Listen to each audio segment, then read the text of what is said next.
We continue our series on the Sermon on the Mount with part 2, Matthew chapter 5, verse 3 and verse 4.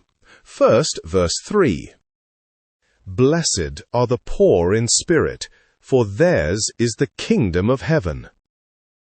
The first words Jesus begins his sermon with is something completely opposite of what the world expects.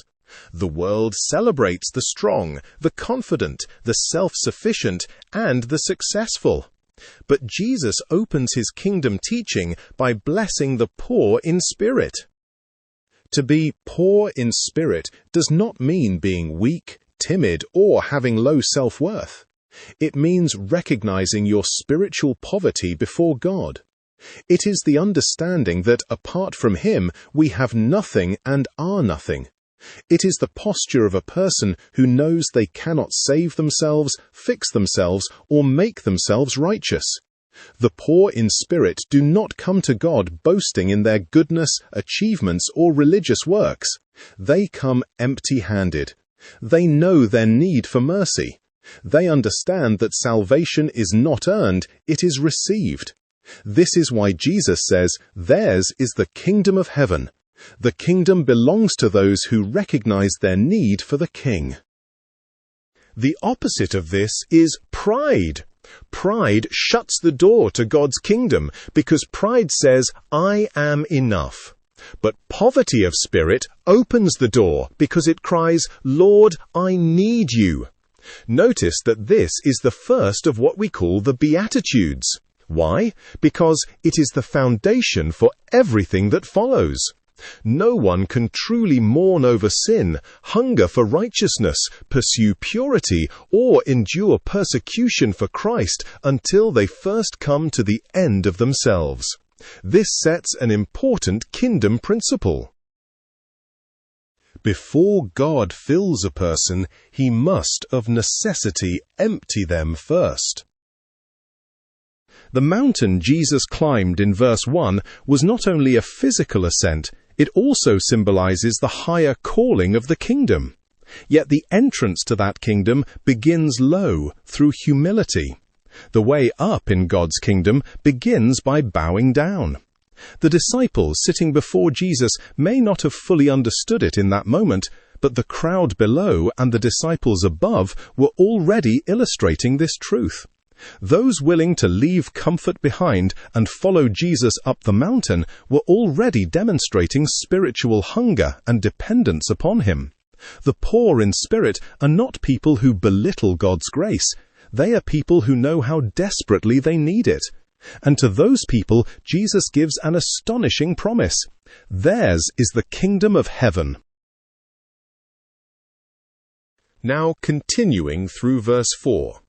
Blessed are they that mourn, for they shall be comforted. This statement seems almost contradictory. How can mourning be called blessed? In the world's eyes, mourning is something to avoid or escape. Yet Jesus says there is a kind of mourning that leads to true comfort. This is not merely speaking of sorrow over earthly loss, though God certainly draws near to the brokenhearted.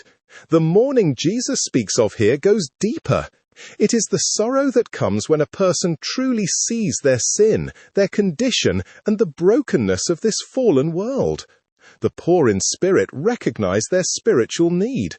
Then those who mourn grieve over it. This mourning is the sorrow of a heart awakened by God. It is the grief of Peter after denying Christ. It is the cry of David in repentance. It is the burden of a soul that no longer excuses sin, hides sin, or makes peace with sin, but is broken over it. The world says, "Blessed are those who avoid pain." Jesus says, "Blessed are those who are honest enough to feel it." There is a godly sorrow that leads a person toward repentance, humility, and dependence upon God. A hard heart laughs at sin, excuses sin, and lives comfortably in rebellion. But a heart touched by God begins to mourn what once it celebrated. Not only do believers mourn over personal sin, but they also mourn over the condition of the world around them. They grieve over injustice, darkness, unbelief, and the dishonoring of God. The closer a person walks with Jesus, the more they begin to feel what grieves his heart. Yet Jesus attaches a promise to this mourning, for they shall be comforted. Notice he does not say they might be comforted. He says they shall be comforted. God does not despise a broken and contrite heart. He meets those who mourn with mercy, forgiveness, healing, and peace. The same Spirit who convicts also comforts. The same God who reveals sin also provides grace through Christ. There is comfort now through forgiveness and fellowship with God, but there is also a greater comfort still to come. One day Christ will wipe away every tear from the eyes of his people. Sin, suffering, death, and sorrow will not have the final word. The disciples sitting on that mountain would eventually understand this deeply. Following Jesus would bring them joy, but it would also bring sorrow, repentance, persecution, and brokenness. Yet through it all, Christ himself would become their comfort. The path of the kingdom begins with humility, continues through repentance, and leads into the comfort of God's presence. Those who truly mourn before God are never left empty, but shall be filled with God himself. What a promise from the Lord! So I ask you, does your heart beat with Christ's heart? Is his mind your mind? Do you feel comfortable in this world, comfortable with sin and injustice? Then you are too far away from Jesus, you being a fan and not a follower. If you want his comfort, if you want his heart, then you need to move. Come close to the Lord, he will come close to you.